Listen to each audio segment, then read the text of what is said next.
Not a deck that was on the radar going into that tournament. Easy for me because he grew up in around he grew up in Michigan. I'm not sure if it's exactly Detroit or exactly what city he's from, but he's older than me. Coming into PTQs when I was coming up, he was like kind of the end boss, or the person in the area that everybody knew. Then he's like the original grinder. Yeah. From the Midwest, at least for me in my Magic history. So to see him have so much success and come back, it's kind of pleasurable. He is here playing a blue-white flash deck. It looks to be, actually, it's very reminiscent of Matt Nass's deck from the Star City Invitational that he actually ended up taking 4th place with. Very Geist-centric, 4 unsummons. And you got your Sphinx's Revelations, your Feelings of Dread, Counter Magic, Restoration Angel, Snapcaster Mages, Hallowed Fountain as you see here. And he's going to be playing against Jason Black. Jason Black is on your right. He's playing blue-white-red mid-range, which is actually, with the Matt Nass reference, very close to Max Tietz's deck that he played that we had in a feature match during that Invitational. It's basically the blue-white flash deck, splashing red for Thundermaw, Hellkite, Counterflux, Is a Charm, and some removal spells. So when we had this feature match on the Invitational, Matt Nass sort of very surgically tore apart what the blue-white red deck was up to. So interesting to see it. We'll see a replay of that. We see Augur of Bolas here from Mark. It did reveal a Thought Scour to his hand. We see an attack here from 1. A couple copies of Snapcaster Mage in his hand, along with an Unsummon right now. We'll see if he has a 3rd land, which looks to be the question here. Jason Black with all of his colors here with a Hallowed Fountain and a Sulphur Falls. We're going to see a Thought Scour here from Mark, targeting himself, hitting a Rune Chanter's Pike and a Sphinx's Revelation, drawing an island. So he will be able to make his land drop for the turn. You see him leaf through things here. One of those cards as well is an Azorius Charm, and he does just pass back to Jason. Now, as you brought up, Patrick, that match that Max and Matt Nass did play, it was pretty surgical and one-sided because the blue-white-red mid-range deck, it just doesn't have the same tools and doesn't fight the same way as the blue-white Geist deck does. Yeah, the blue-white deck just seemed much more efficient in what it was trying to do. As we are going to see a Geist of St. Traft here. So this is probably, the swing card of the matchup. I would say probably the most important card here is that one for both sides. Yes. It's very challenging to answer efficiently. Neither deck is... the decks have a lot of, pinpoint removal or bounce or tap effects, but not really a ton to just straight answer a Geist of St. Traft. As we're going to see Mark slide in a Snapcaster Mage here on the end step. Likely, hoping to trade with that Geist of St. Traft is maybe the reason he did that, but he is also just going to play his own Geist to take care of Jason's. And now we're going to see an attack here for 3. So getting the beatdowns on. Yeah, and Mark very aggressively firing off that Snapcaster Mage there. That's kind of unusual to see, with Snapcaster Mage, obviously you're trying to get the most value you can extract from the card with the come into play ability, but on this instance, you see Mark just play it as basically an ambush Viper, get a 2-1 in at the end step, take care of the Geist, and just start the beatdowns. Yeah, I mean, his hand might be tempo-oriented enough that he just wants to get on the board instead of just trying to waste another turn, getting his Thought Scour flashback.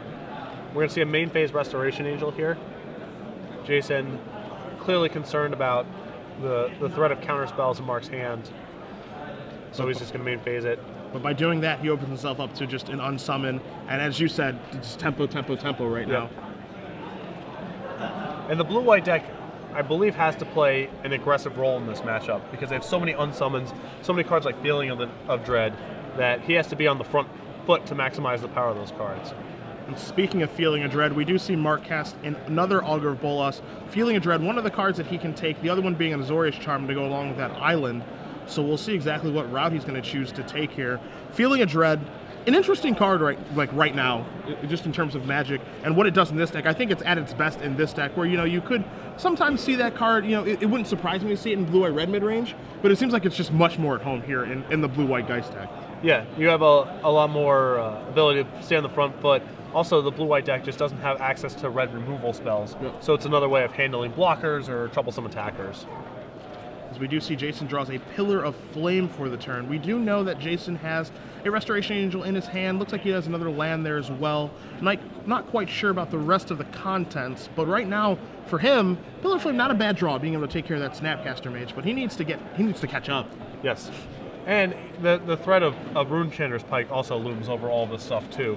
He can't, even those augurs are fairly anemic as attackers. The longer the game goes on, Jason's going to get nickel and dimed by some of these attacks, and then Pike becomes lethal. So the incremental damage actually matters quite a bit, even though Mark's deck doesn't have burn in it. as we do see that Pillar of Flame from Jason. Attempt to take out the Snapcaster Mage, but a second unsummon from Mark puts it back to his hand, which is, obviously relatively good because now he can reuse that unsummon again with a Snapcaster Mage. So Mark really just using tempo to his advantage right now, and his cheap effects just being very effective. And Jason has a Detention Sphere in his hand, which I think he's going for here. I actually like this play quite a bit because he has a lot of action in his hand, so he should be putting a lot of weight on trying to stabilize the board, even though the augurs again are anemic. It's just the incremental damage actually adds up. And it's kind of weird to take down 2 augurs with the Detention Sphere because, as augur, it's just a 1/3. Yeah. What's the big deal? But as you said, there are situations when you have all spells, you just have to get the cards out of your hand because you don't get extra points for having spells left over at the end of a game. Right, and once Jason is aware that Mark has Feeling of Dread, then trying to take that Restoration Angel to block or trade, he knows that's a very dangerous proposition. Yep. Not only because of the Azorius Charm that could be there, but the Feeling of Dread he knows is there. Yep. So this is a much better avenue for Jason to stabilize the board. We're going to see a Hollow Fountain come into play here. Tap for Jason. He's just going to pass back. We do see a Pillar of Flame, a second one in his hand. We also do know about that Restoration Angel as well, and so does Mark, of course, as we're going to see a Snapcaster Mage here. And I assume we are going to be Thought Scouring here. Thought Scour is what we are going to see. Mark is going to target himself. We're going to see a Hollow Fountain and the Plains go away, and something go to his hand. He hit it relatively well as he moves an island forward. Yep. To go along with a hand of Snapcaster Mage, Feeling of Dread, and Azorius Charm are the 4 cards in Mark's hand. So sitting pretty well right now. Yeah, and Jason asked him to stop. He might be thinking about landing his Restoration Angel right now, which he does. The Matt Nass deck, I believe, played multiple copies of Dissipate, so Mark dropping down from 3 mana to 2 is a big deal in Jason's mind if he's worried about Dissipate. And Mark has taken Matt's list, and he has, there are some variations here. Mark's deck list right now only does have 2 copies of Dissipate, so that is certainly something to be playing around, as you said. So Mark is just going to pass the turn back. He has Snapcaster Unsummon and Azorius Charm, so he could have sent an attack there, but I believe he's better off just sitting and trying to use the second Snapcaster Mage to clear out some blockers and then actually use that to leverage some offense. As we do see Jason come across here with Restoration Angel for 3, going to knock Mark down to 17. That's part of the power of this deck, of course, Patrick, is that, if you pass with the blue-white deck with all this mana open, it represents so many different things. It represents Azorius Charm, it represents Think Twice, it represents Dissipate, and it represents arguably the best card in the format, Sphinx's Revelation. Yeah, it is. You're definitely... All right, so there's a pillar, and now, yeah, this is going to probably get another Snapcaster Unsummon sequence from Mark, I believe. Yeah, but it's back in that experience of playing against fairies where they have all their mana up, and there's a wide range of disparate effects that could occur. And as the opponent, as Jason, you just have to think of, okay, what's worst case scenario? What's second worst case scenario? What exactly do I care about with him having all that mana up right now? So as we see the Pillar of Flame, Mark does make that same play as you said of unsummoning, Snapcastering, unsummoning his Snapcaster, and we're going to see a Snapcaster Mage here from Jason now. Maybe the Snapcaster Pillar, I assume, is going to induce the Snapcaster and the other unsummon here again. Yep. So Jason, to me, doing a really nice job of exhausting the Snapcaster Mages right now. Exhausting the utility that Mark has in his graveyard, as Mark does draw another Augur of Bolas. Yeah, it's just using the Snapcaster. Mark has to use the Snapcasters basically to spin his wheels and keep them alive, which is way more efficient than him, getting to flashback cantrips or things to leverage his offense later on in the game. Additionally, it does a good job of mitigating Runechanter's Pike if Herberholz is able to find one of them, because his graveyard's now pretty drained. As we see, the Augur of Bolas is going to give Mark a third unsummon for the game. Geist of St. Traft and a land moving to the bottom. So we see Mark's hand has 2 copies of Feeling of Dread and Azorius Charm to go along with that unsummon and a mystery card. And we're going to see Mark come across here looking to trade Snapcaster Mages. And, really, and I think a reason for this attack, to kind of turn that Moorland Haunt on. Yeah, I think that he's happy to trade off here because, these attackers are all pretty interchangeable, and he wants to get his Moorland Haunt going, so... And that last card in Mark's hand, of course, is just that Snapcaster Mage from Unsummon, as we're going to see Azorius Charm here for Jason. Just use the cantrip mode, draw a card. He just picked up a red card. I'm not sure if it was Searing Spear or another pillar. He looks like he has another pillar in his hand. Could it be Big Daddy? The Thundermaw singleton copy of Thundermaw that Jason has? Could be. I mean, we get Feeling of Dread and Azorius Charm a bunch of times. I think if it made his debut right now, but yes.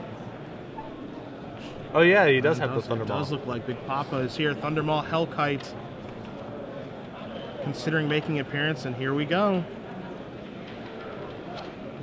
And again, Jason is aware of Feeling of Dread in Mark's hand, so this Thundermaw it's a dodgy proposition to get going, but it's probably not going to get any better. Yeah, I mean, maybe his thought here is just, I have to slog through these. I have to slog through this Feeling of Dread at some point, so I might as well try to get this part of the game over with. And even if, from Jason's perspective, even if Mark, uses a Feeling of Dread here, that means that he can't make a Moreland Haunt token this turn. Yeah. So it ties up his mana in some fashion or another. As you guys do see Thundermaw Hellkite on the screen. Took a little while for it to get here and see some success in the previous standard format, but it is here and here to stay. It's only getting better, especially with the new cards from Gatecrash. Yeah, it was actually pretty silly to me that there was ever any question about whether or not this card was going to show up in tournament decks, but now with that out of the way. Yeah, taking care of Lingering Souls is just one of the things that it does. All right, so Mark is just going to unsummon the Thundermaw here, which will allow him to, and now Snapcaster unsummon. Okay, so instead of using the Moreland Haunt, Mark's going to try to get on the board as much as possible. I thought he was going to make a Moreland Haunt token there, which I was like, okay, that's fine, but the Thundermaw is going to come down next turn and blow it away. This is a much better sequence, because now his Feeling of Dreads are awesome. Yeah, they're insane now, right? Yeah. As we do see Mark come across for 3. And this is basically what Mark tried to set up earlier in the game. He had like this sort of position earlier, and Jason kind of fought back a little bit with the Pillar of Flames, the Snapcaster Mage, and the Restoration Angel, but now Mark is exactly back where he wants to be, where Feeling of Dread and Unsummon and Azorius Charm are just bonkers now. Yeah. No, and I think Mark's done a very good job in this game of identifying what route he needs to take and executing it. When you have a bunch of Feeling of Dreads and Unsummons in your deck, you have to push. You know what I mean? He's always stayed aggressive this game. He's had to play defense very, very little. So we're going to see Feeling of Dread tap the Thundermaw Hellkite. And now we are going to see, it looks like we're going to see Pillar Flame, but Mighty Mark has a Restoration Angel. Awesome sequence. Nothing to flash back, but that's okay. Just, again, adds more to the board. And now we're looking at a two-turn clock here. We see another Moreland Haunt. Mark comes across for 6, knocking Jason down to 4. And now Mark is sitting with a Feeling Dread in his hand, a Feeling of Dread in the graveyard. If there's a Supreme Verdict that takes place here, Mark can make tokens with his Moreland Haunt. So it feels to me that he's almost got every angle covered right now. This game has been excellent execution, in my opinion, by Mark. I agree. He didn't actually do anything particularly powerful this game, but he identified ways to maximize his resources every turn, and now, so we're going to Azorius Charm it back on top of the deck. Even denying Jason a draw step here is a really big deal, because right now, as you said, Thundermaw Hellkite not really doing a ton. Well, it looks like we're going to see that Restoration Angel that we do know about. As you guys do see Azorius Charm on the screen, everyone's probably intimately familiar with this card by now. Yep, so we're going to see, but this is just setting him up for Feeling of Dread. Yep, that's exactly what it's doing, and we are going to see it flash back here.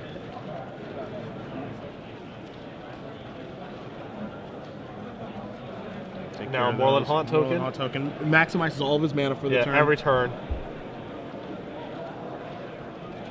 Who said Herberholz was washed up? So we do see Mark draw a card. He draws an island for the turn. Plays that. He's going to serve in. Looking to finish this one off here. Jason would need something pretty special. Yep. And that's going to do it. So we have Mark Herberholz up a game here with the blue-white Geist deck that is really starting to pick up in popularity right now. Matt Nass kind of unveiled this deck at the Star City Games Invitational in December. It was a deck that we hadn't really, we were used to Blue-White Flash by Adam Prozac, and this was kind of an update or a different route with that deck, and he really took that tournament by storm. He said he loved his deck, and a lot of people as well were just like, this is a really creative and innovative take on this deck, and something new in the format. Yeah, and, I think there's definitely this thought process once you have the Ravnica duels, with the M10 duels, with the Innistrad duels of, why wouldn't I just add a third color? You know what I mean? And the reasons are, A, there is more consistency to just playing 2 colors, and B, as you saw in that game, the blue-white Geist deck can easily afford to play multiple copies of Moreland Haunt. Jason's deck can only play 1, and even that's a struggle to get in the deck. A bit dubious. It creates issues with how your Sulphur Falls and Cliff Drop routines come to play, whether or not you can cast some of your spells. And so the efficiency of the blue-white deck, plus all the extra copies of Moreland Haunt, is a pretty strong incentive to just stay inside of 2 colors. Yeah. So as we do go to sideboards here, you do have Jason's deck listed in front of you, blue-white mid-range deck that I'm sure, again, most people are relatively familiar with in this format. Does he have anything in particular that can help him here? A couple copies of Supreme Verdict, a couple copies of Negate. I'm not exactly sure how highly. Obviously, Mark's got a ton of spells in this deck, but it's not really where the strength of his cards come from in the matchup. A lot of it, the spells are more glue, and the creatures are what are doing all the heavy lifting. Sure. So I'm not sure if you necessarily want that there. 3 copies of Is It Staticaster, probably not for this matchup, more for, you know, humans or spirits or what have you. A Detention Sphere, a Tormod's Crypt, 2 copies of Purify the Grave, which you may want, you know, find it fighting Snapcaster Mage. Yeah, especially with how Snapcaster worked that game. Yes. A Singleton Clone, Singleton Psychic Spiral, Singleton Tameo, and 1 Curse of Echoes. So it doesn't sound like he has a ton. Not you know, really. Nothing that really really shifts the matchup. Yeah. You know. I mean, I think some of the graveyard removal's okay. You know, because of Snapcaster Mage, Moreland Haunt, Runechanter's Pike, all that stuff. Taking a look at Mark's side here, you're going to see 3 copies of Purify the Grave on this side. You know, obviously both of these decks do have Snapcaster Mages, so we could see Purifies coming in on both sides. You're going to find 3 copies of Night of Glory, not so much here. 2 copies of Dispel, doesn't really seem like they're too great here. 2 copies of Jace Memory Adept, a card that we saw a lot of at the Invitational, a card that does a lot of work, and it's a unique way to go about winning the game. Yes. I can see those coming in here. 3 copies of Supreme Verdict. I think that Mark is the aggressor, so he may not want to bring them in, but again, he is on the draw this game, so maybe it changes exactly what he wants to accomplish. And then 2 copies of Negate. Yeah, and the 2 copies of Jace pair very well with the Supreme Verdicts, too. Yeah. A lot of times in these matchups, because of unsummoned Snapcaster Mage, spot removal, whatever, it's actually pretty hard for either deck to get on the board and start attacking. So in those games, Jace just, if both players are just spinning their wheels, cantripping and bouncing and removing creatures, Jace can just end the game on the spot. Absolutely. I mean, it's a very quick clock.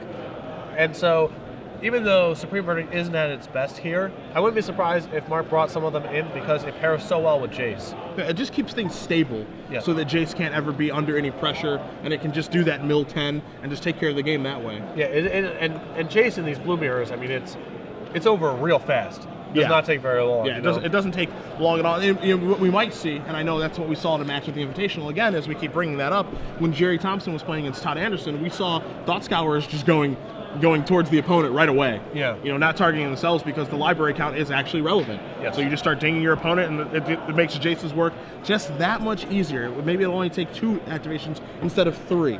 Something like that, which is crucial in these you know, the games that do kind of draw out a little bit. Yeah, I mean, in the world, I mean, I saw some of that. In the world where there's still Runechanter's Pike and Snapcaster Mage in your own deck and the opponent's deck, it's still hard for me to believe that just going turn 1 Thought Scour you is the correct play. Sure. But certainly some of the very good players of the Invitational were taking that line. As we do see both players shuffling up here. A very good first game there by Mark, just really demonstrating some of the power of this deck, the Blue-White Geist deck. You know, when I first saw this deck, and you know, I talked to Matt before the tournament, before the SCG Invitational, you know, I was just a little bit surprised to see 4 copies of Unsummon, you know, 2 copies of Feeling of Dread, cards that you don't really, you know, you see Unsummon in some varying numbers. You know, you're just maybe seeing 1 or 2 copies, but 4 was just kind of something that was just like, wow, that's really surprising. But you see the way that this deck plays and the way that this deck uses Unsummon, it seems necessary to have very that good. many. Yeah, very good against the green decks. Very good at facilitating your Geist State draft too, which is a big deal. So we see both players did keep their 7 cards. Jason here getting his mana online, as you brought up. Of course, when you're playing 3 colors, there's a bit of an opportunity cost here, but he looks like he's doing just fine and is going to lead off with a Geist of St. Traft. It's going to resolve. Mark's going to think twice here, searching for his own Geist.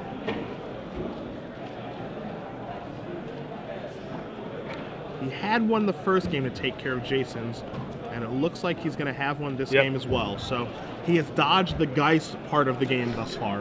Yeah, and I mean, we saw that before in the old Delver decks where the Geist, whether or not you can answer the Geist, was often just a quick check on whether the game was over. As we do see a second Geist of St. Traft here from Jason. So Jason presenting the question again to Mark of, can you take care of Geist of St. Traft? Because that's the only way that they can, this blue-white, Geist deck can take care of it. Outside of, boarding in the Supreme Verdicts that we talked about briefly, and it looks like Mark might be in a little bit of trouble here. Well, he does have Thought Scour and Snapcaster Mage in his hand. So if Jason's hand actually doesn't have removal in it, which is asking a lot, but he might be able to answer it that way. As we are going to see a Thought Scour there for Mark, turning over Sphinx's Revelation and Island, drawing him a mystery card. You do see 2 Azorius Charms in his hand, and he is just going to pass the turn back, so maybe it's going to be an attempt at an ambush. And we'll see if Jason has an answer to this.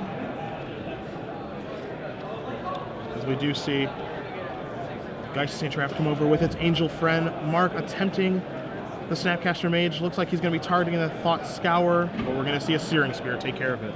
All right. Now we are going to see that Thought Scour flashback from Mark. It's going to turn over a Dissipate and a land. Searing Spear takes care of that. And Mark does draw a card, so in for 6. Yeah, but all the card advantage and all the tempo Mark generates is not going to matter anything as long as Geist of St. Traft is unchecked. So absolutely. Definitely the card that swings this matchup back and forth. It's almost so powerful that, your point of bringing in Supreme Verdict to kind of protect Jace, you're bringing Supreme Verdict just to trade 1-for-1 with Geist of St. Traft, it almost feels like. As we do see Geist and the Angel token come across for 6 more. Doesn't take long, as we know, to get the games over with Geist of St. Traft. Mark is currently at 8, facing down, basically a 2-turn clock, maybe a 1-turn clock with Snapcaster Mage on Searing Spear, as we do see a Spirit token here on the end step from Moorland Haunt. And we are going to cycle an Azorius Charm, I'm assuming. Draws himself another Snapcaster Mage, so a bit of a fight here. Mark trying to put up another Snapcaster Mage drawn. See an Island come into play. But Mark can't even just trade with the Geist of St. Traft at this point and feel like he's out of the water. Yeah. Because with Searing Spear plus Snapcaster Mage plus Thundermaw Hellkite, Jason's deck can still close out the game even if Mark stabilizes. And this is the difference between the blue-white Geist deck and the blue-white-red mid-range deck is obviously the red you're splashing for, big splashy effects like Thundermaw Hellkite and some pinpoint removal like Searing Spear, but that Searing Spear actually gives this deck reach that the blue-white Geist deck doesn't have. Yes. So I think Mark is probably just going to go for another defensive Snapcaster Mage here. We'll see what he chooses to target with that. We do see a Azorius Charm in his graveyard. There's a copy of Sphinx's Revelation down there. There's also a Dissipate as well, so definitely some options there for Mark.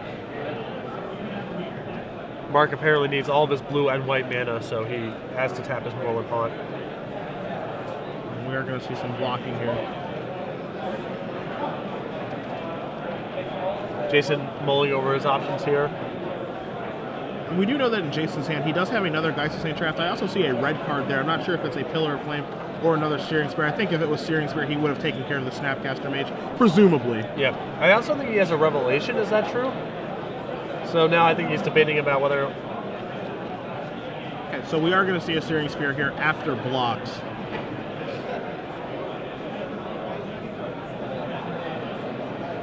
So we'll see if this induces any sort of response from Mark. Mark has Dissipate in his hand. He would really like to trade with this Geist of St. Traft if he could. Yeah, I think it's a really big deal at this point. And it looks like as he's tapping 3 mana, untapping it now, weighing his options. There's a lot of things he could do. He could Dissipate the Searing Spear, he could Azorius Charm the Snapcaster Mage back on top of his own deck, and that's what he's going to do. That's what he's going to do, okay.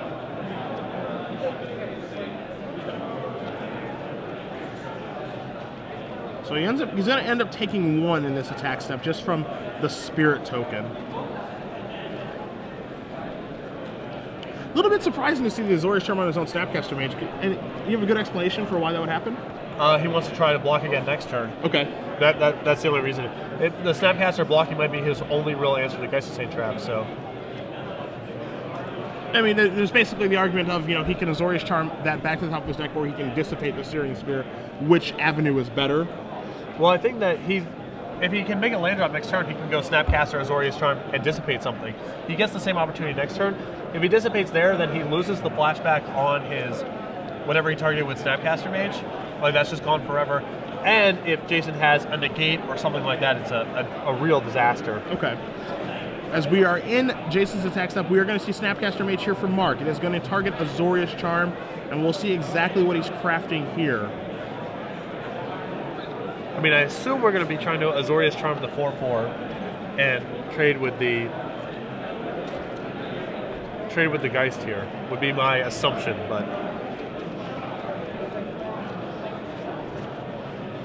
we do see a block here. We do know Azorius Charm does have flashback, so you know we can see many different versions of Azorius Charm here. We're going to see Jason pulling an Azorius Charm forward of his own, targeting Mark's Snapcaster Mage to keep his Geist Stay Trapped alive. Are you sure he targeted that and not his own Geist? It looks like he's fingered that way towards because he has an additional copy of Geist Stay Trapped in his hand. I'm relatively sure. Okay. Yeah.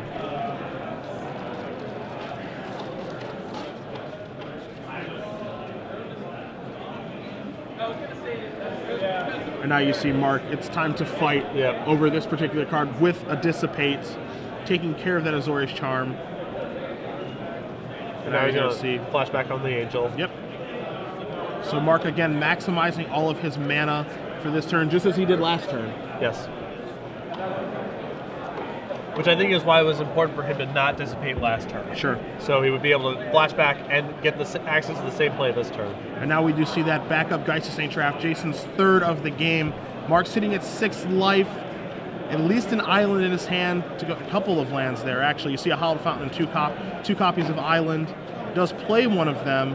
And that last card is a Snapcaster Mage. So Mark, you know, life total is relatively low right now. Yep. He's got some fighting he needs to do. He's been on the back foot this entire game. And this is a deck that, you know, it's very good when it's ahead. It has a little bit of difficulty catching back up. Yes. So we'll see if he's going to be able to fight through all of these guys that he's had to deal with here from Jason. Yeah, I wouldn't be surprised this turn if his line was actually to Snapcaster on Revelation, because it's very challenging at this point for him to beat any sort of hand from Jason.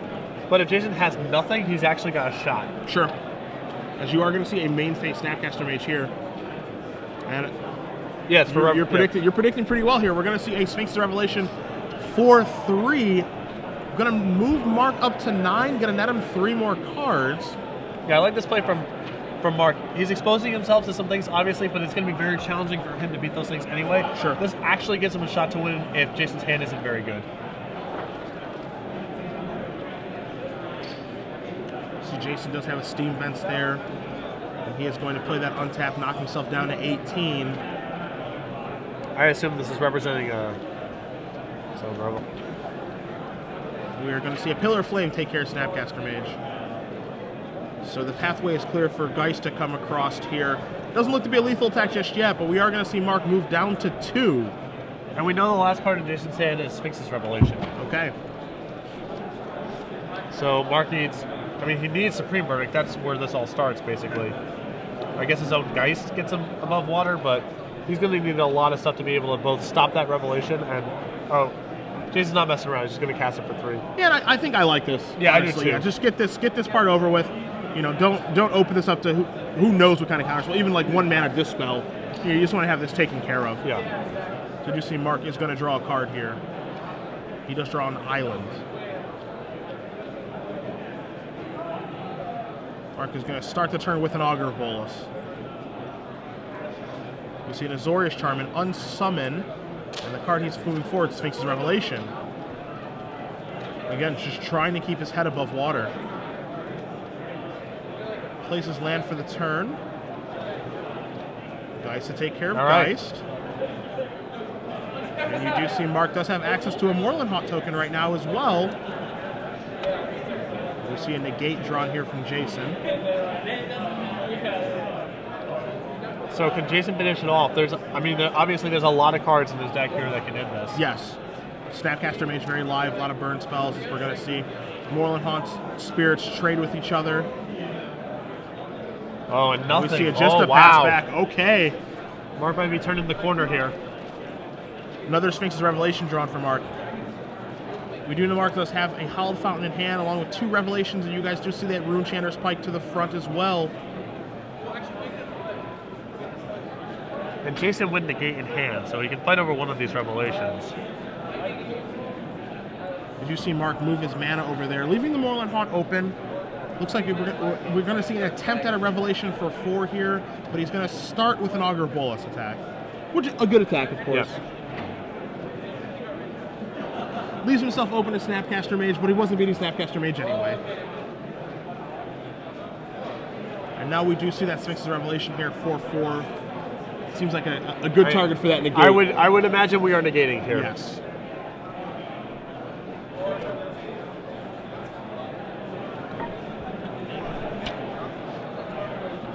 If not now, if not this, then what? And there is the negate there from Jason.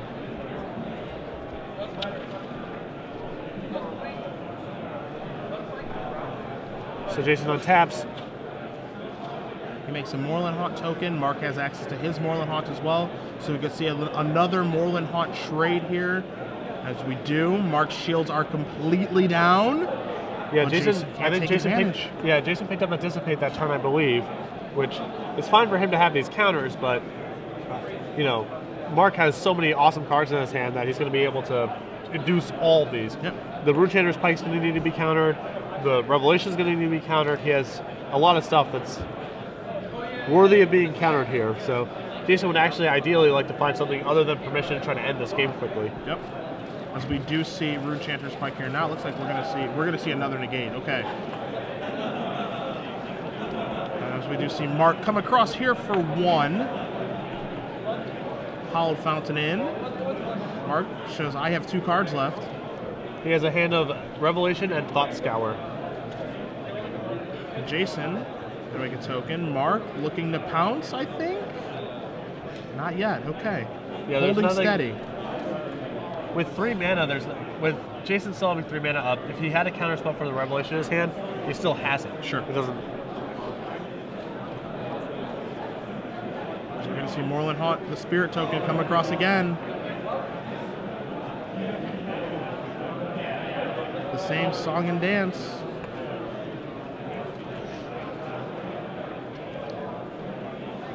All right, Mark's just going to take that hit. The difference between going to 2 and 1 doesn't actually change anything here. Pillar of Flame and Searing Spear are still both lethal.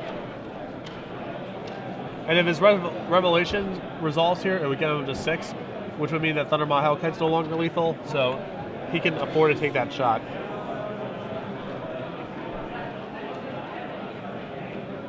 The only thing it changes is if Jason can generate a second Moorland Haunt token, then things become a little bit hairier. But I'm willing to assume that because Mark was willing to take that shot, that Jason's out of a graveyard. So here's the question: do you lead here with Sphinx's Revelation or Thought Scour? Revelation. Revelation. Okay, just go for it. We are going to see that Dissipate that you talked about. Take care of that. Mark draws his card. He draws an island, so it's going to be time to fire off this Thought Scour. He's going to need some help. See a Thought Scour targeting himself. Interesting. Jason pausing here. I think Jason's hand's just a land. Okay. Unsummon. And a Plains turned over. Mark tapping mana. Mark going to cast Think Twice. Mark draws Hallowed Fountain. In for 1. Mark's sitting on just 2 lands right now. Yep.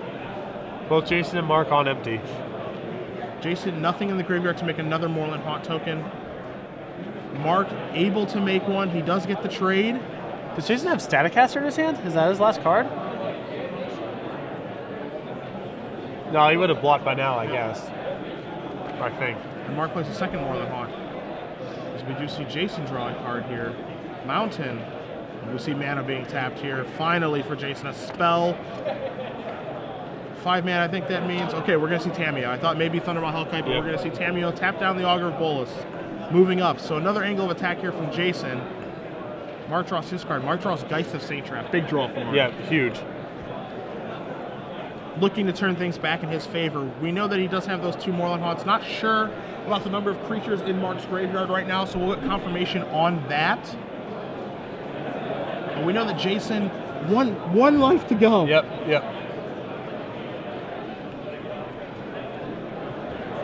And a fair amount of time to find it too. Whatever, the Searing Spear or Pillar or Snapcaster Mage or whatever.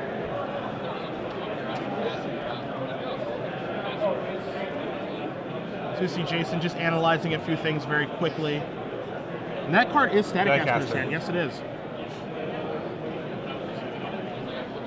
No, Counterflux.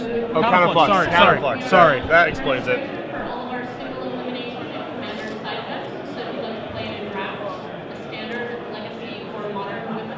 So Jason draws his card. Contemplating keeping the Augur down or drawing a card here, I guess. He's going to draw. He is going to draw. He's going to draw a blue card. Is a mystery. It's not going to be a mystery much longer. Curse of Echoes. And that is a card, as Mark is reading, we are definitely going to bring up for you guys. It is a nice one-of bullet that you typically see in blue decks nowadays. Punishment for casting instants and sorceries. So we're going to see an Augur of Bolas here from Mark. It's basically a hive mind. It's a one-sided hive mind. So we're going to see Augur of Bolas get into Tamiyo. It's going to bring him down to 2 counters. So Mark, if he does draw another Sphinx's Revelation or something like that, it's going to be punished now because of the curse. And this is a card that Mark is unable to get off of the table. Yep. So now we're going to see Jason Searing Spear, and that's going to do it. That's game. Yep. So we're going to move on to game 3 here. You guys do see the clock. We got about 14 minutes left here for this 3rd game. These games do get a little bit grindy. But that should be probably enough time for these players to finish up. Good game there. Yeah, that was 2 good ones so far. Yeah, Mark definitely gave himself the best chance to. He just needed one of those big spells to resolve there. Jason picked up a lot of counter spells there in the mid game while no other player was really doing anything. Yep. Now, in fairness, if they weren't counter spells, they would have been spells that probably would have just killed Mark. Yeah. But Mark just needed one of those big revelations or that Rune Chanter's Spike to resolve. He would have had a shot, but Jason was able to fend off everything that Mark did there with his negates and his counterflux and his dissipates, and Jason was finally able to land one big spell, and that was enough to take it home. And if you're in this matchup, if you're Jason, you're probably thinking to yourself, well, I would hope I win the game where I draw 3 guys to St. Traps, and what is essentially a mirror, especially when he's on the play. It is the most important card in this matchup, and Jason having the multiple copies. I think the biggest one being the second one, after Mark took care of the first one, really is what overall brought the game home for him. Yeah, Mark had to use his resources there in turns 5, 6, 7 very inefficiently to try to mitigate Geist of St. Trap, because he couldn't afford to take all those hits. It got him into burn range, or range where the Moreland Haunt tokens start really mattering, and so Mark had to really just fire off Snapcaster Mages at non-opportune moments, and Jason was able to efficiently use his Searing Spears, which aren't very easy to use in the matchup otherwise. That Geist of St. Trap really warped the way that Mark had to play the matchup, and Jason was able to take the game, very largely on the back of that card. As we do see both players shuffled up very quickly, as they do note that time is of the essence here. Mark on the play for game 3 here, as we are going to see him keep, Jason keeps. We are underway. We're going to see a Thought Scour right away here from Mark, targeting himself. Going to turn over his Azorius Charm to Snapcaster Mage and draw him a mystery card. And summon into play. Island here, and we are rocking and rolling here. Yep. I wonder if Mark is missing white. Sulfur Falls here from Jason, coming to play on tap. Island. And he does look to be missing white right now, as we see Restoration Angel unsummon. Mana being a bit of an issue right now for Mark. See if Jason can capitalize. He has another Sulfur Falls.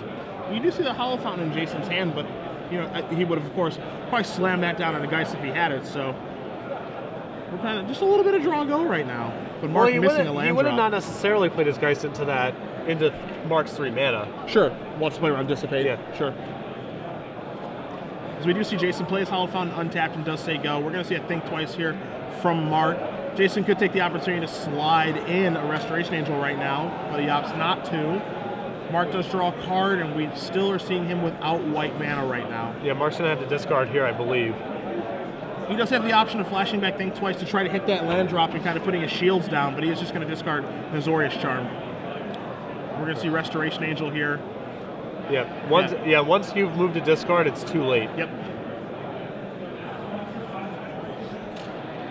I've seen that trip up a ton of people. Yeah, me too. Once someone enters their discard step, that's your opportunity to play your cards. If you pass and in that situation Mark discards, it's too late. We've moved into your turn now. That is the last phase of every turn. So we are going to see Mark flashback Think Twice. He's going to draw a card. He does draw a Glacial Fortress. Okay.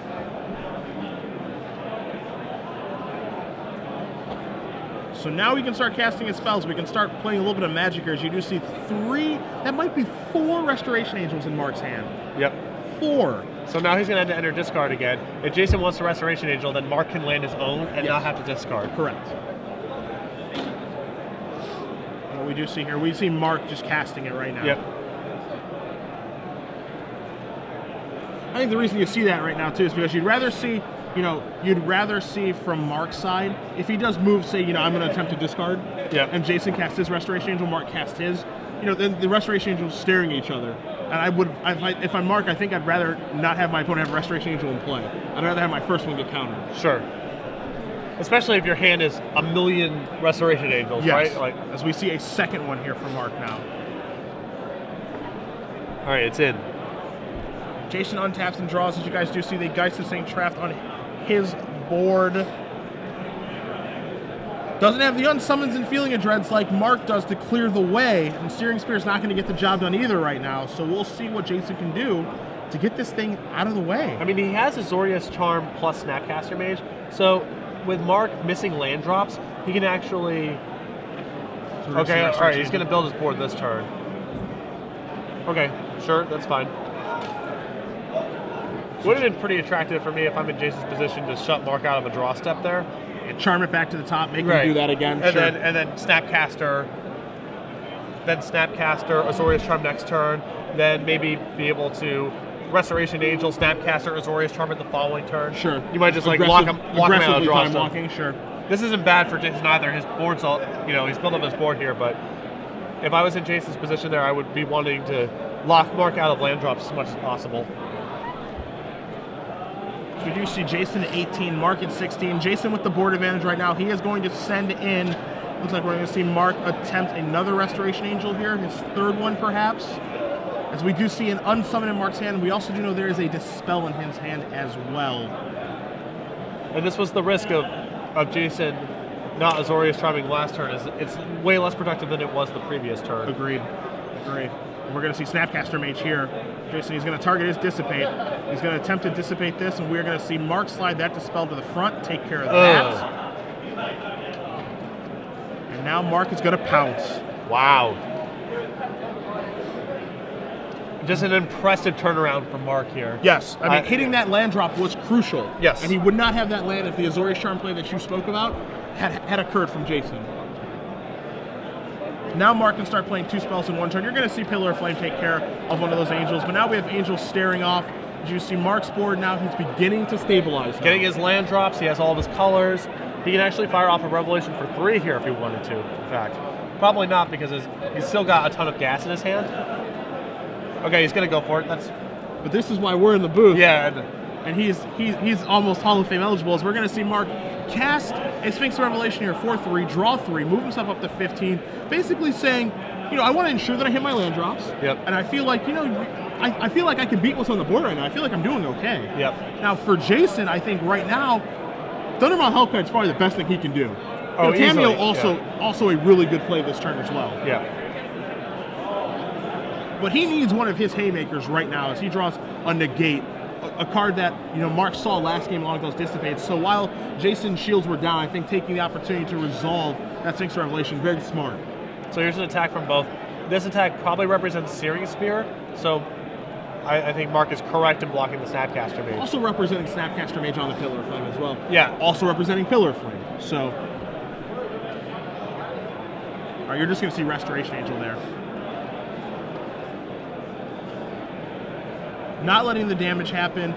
Mark going to move back down to 12. Jason furthering his board position. Again, it is Mark's job to catch up here, but he has the cards. He just, again, as we saw in game 1, he just needs to get them out of his hand. Yeah, he's got a lot of tools to work with, and he's got a bunch of lands in his hand now.